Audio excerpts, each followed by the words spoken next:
Amigos, que Dios les bendiga, soy el Padre Robertson, en una nueva edición del Evangelio Diario.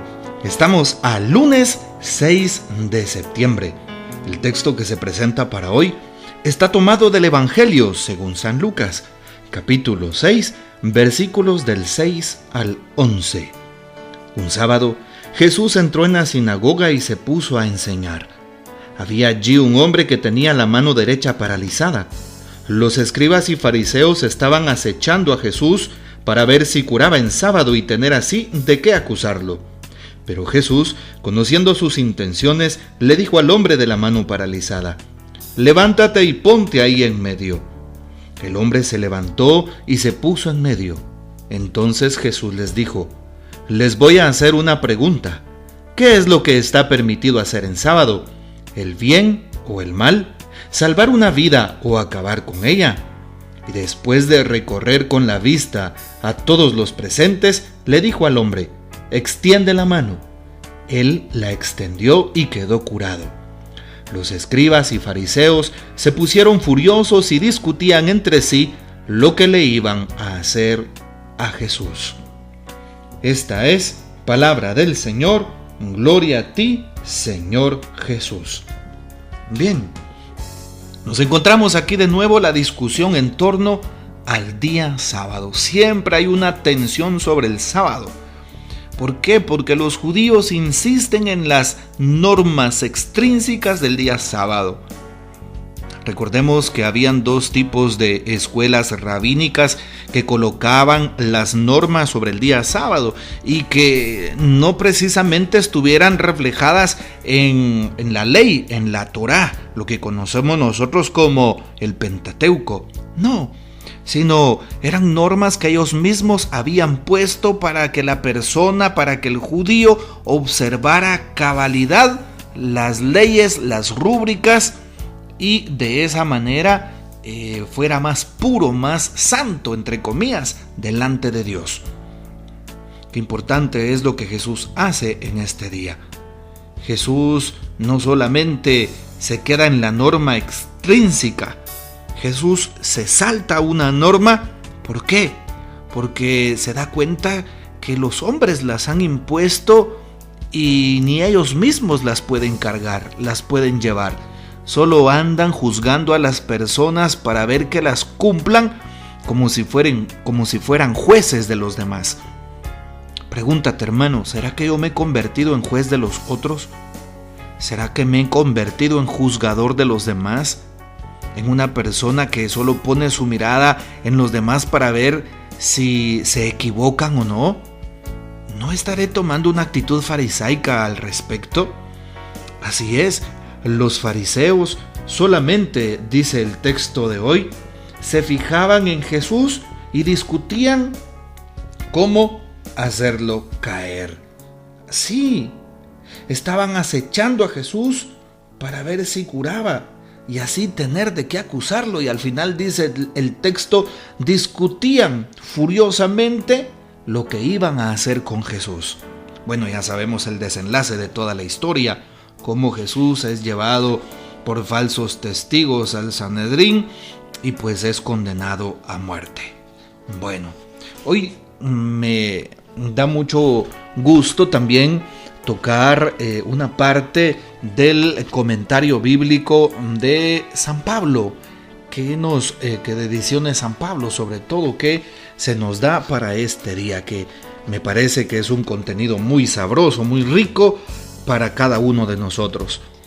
Es evidente que Jesús no desautoriza aquella institución tan válida del sábado, el día dedicado al culto de Dios, a la alegría, al descanso laboral, a la oración, a la vida de familia, al agradecimiento por la obra de la creación. Más aún, parece como si Él ese día acumulara sus gestos curativos y salvadores. Como si Jesús en ese día sábado fuera para Él un día de más misericordia, sí, un día de mayor necesidad de aquellas personas que tienen pues diferentes circunstancias difíciles en su vida. Lo que critica es una comprensión raquítica, más preocupada por cumplir unas normas muchas veces inventadas por las varias escuelas, como lo he dicho, que por el espíritu de fe que debe de impregnar la vivencia de este día sábado. No se podrá trabajar en sábado y por tanto no habrá que hacer curas médicas a no ser que sean necesarias. Pero extender el brazo y decir una palabra de curación, ¿es trabajar? ¿Ustedes creen que eso es trabajo? Para Jesús no, evidentemente. El recoger unas espigas y comer sus granos al pasear por el campo, ¿es un trabajo equiparable a la siega? Este texto lo veíamos el día sábado. Evidentemente de que no.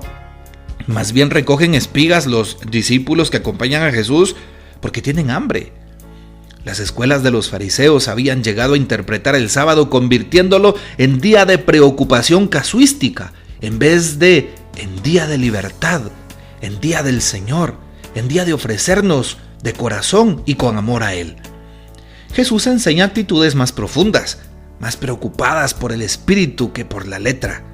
Y nosotros tendríamos que aplicar esta enseñanza a muchos detalles de nuestras normas de vida.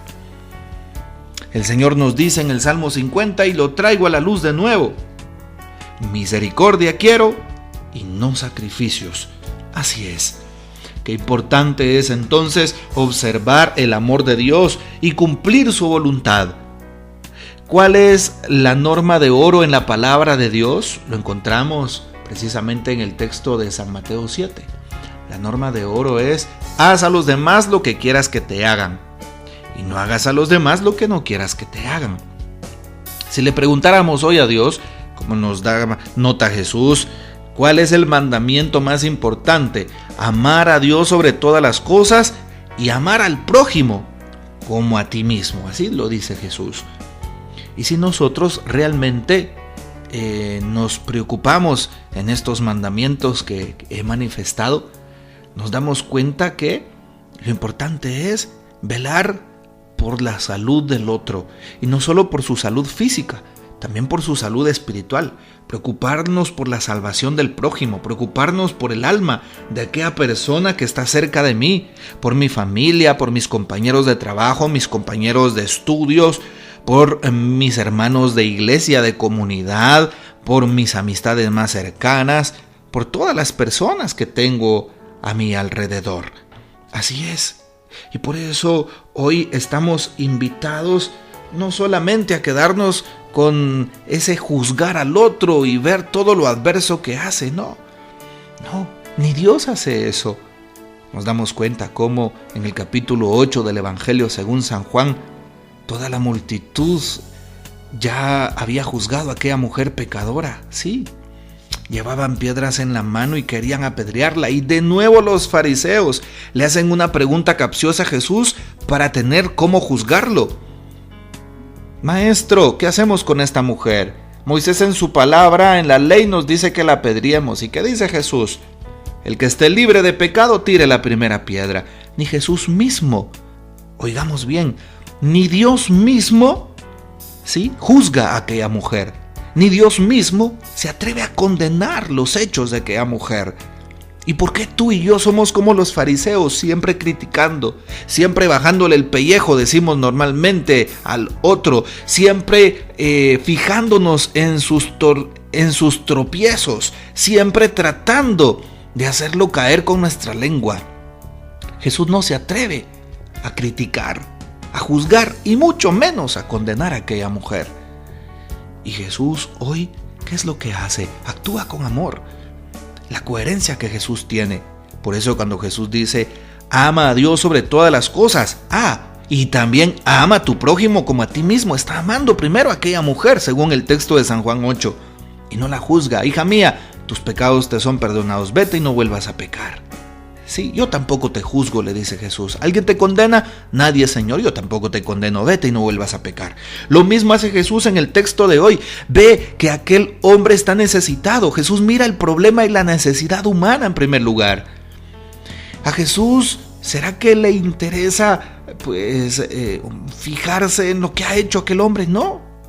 Jesús se preocupa por su salvación, por su alma. Jesús se preocupa por su sanación física, y así aquel hombre empezará a creer y su alma se salvará. Así es. En cambio, los fariseos solo comparan las normas. Aquí en la norma dice esto. Es como un policía de tránsito, que me disculpen los agentes de tránsito, pero es su trabajo, por supuesto, pero en realidad solo ven que uno cumpla a cabalidad las normas y nada más. Claro, hay excepciones cuando ven que alguien se salta un semáforo en rojo, por ejemplo, y si le dan alcance y lo detienen y se dan cuenta que va una mujer embarazada que está a punto de dar a luz y que la llevan corriendo al hospital. Pues evidentemente es casuística y se supone que deberían de abrir brecha y acompañar a aquel vehículo, por ejemplo, y ahí sí se puede saltar la norma. Supongo que así han de actuar, pues, los agentes. Solo es un ejemplo el que pongo en este día. Pero Jesús no es aquel que solo ve las normas, como lo hacían los fariseos. Solo tenían el libro, por así decirlo, o bien presentes en la cabeza las normas para ver si Jesús las cumplía o no, y si no cumplía algunas, entonces lo acusaban. No podemos nosotros actuar así. Qué difícil sería si nosotros actuáramos así. Y dice la palabra de Dios siempre en San Mateo: aquella medida con la que midas, serás medido. La medida con la que midieron los fariseos a Jesús y a tanta gente de su tiempo, con esa misma medida fueron medidos seguramente en su juicio. ¿Con qué medida estoy haciendo las cosas? ¿Cuál es mi actitud delante de los demás? ¿Delante de los errores del otro? ¿Le estoy dando una nueva oportunidad a mi esposo, a mi esposa, a mis hijos, a mis padres? ¿Le estoy dando una nueva oportunidad a aquella persona que se equivocó, a aquel que me ofendió? ¿O estaré guardando odio, rencor y quiero tomar venganza como lo hicieron los fariseos? Porque dice, furiosos discutían qué le iban a hacer a Jesús. Qué complicado, ¿verdad? No podemos actuar así. Hoy la palabra nos invita al amor, a la bondad, a la misericordia, a no caer en el prejuicio del otro, en etiquetar al otro. Sí, a no caer en señalar al otro, sino más bien en perdonar, en amar. Cuando uno perdona y ama, no tiene tiempo de criticar, no tiene tiempo de fijarse en los pecados del otro. Cuando uno perdona y ama, uno se da cuenta de que uno mismo es una persona pecadora y muchas veces, y la mayoría de veces, uno se queda observando sus propios pecados sin darse cuenta que el otro está también con ciertos achaques en su vida. Bueno, pero ya no nos preocupamos por el otro, sino por los propios pecados. Nos escandalizamos de nuestras faltas cuando realmente amamos y cuando realmente hemos entendido la misericordia de Dios. Así actuó Jesús. Bueno, pidámosle a Jesús que nos cure hoy. También, sí, que nos cure porque muchas veces estamos como los fariseos, sí, acusando a los demás o fijándonos en lo adverso, solo en lo negativo del prójimo. Pero ¿saben algo? Muchas veces también estamos como aquel hombre, paralizados, pero no paralizados de nuestras manos o de una parte del cuerpo, sino paralizados del corazón, del alma. Pidámosle al Señor que rompa esa parálisis del corazón, que ablande nuestros corazones, que nos dé un corazón sincero, un corazón cercano al prójimo y a sus necesidades. Bueno, aprendamos entonces de la palabra en este día. Que el Señor nos bendiga, nuestra Madre Santísima nos guarde y gocemos de la fiel custodia de San José. Hasta mañana.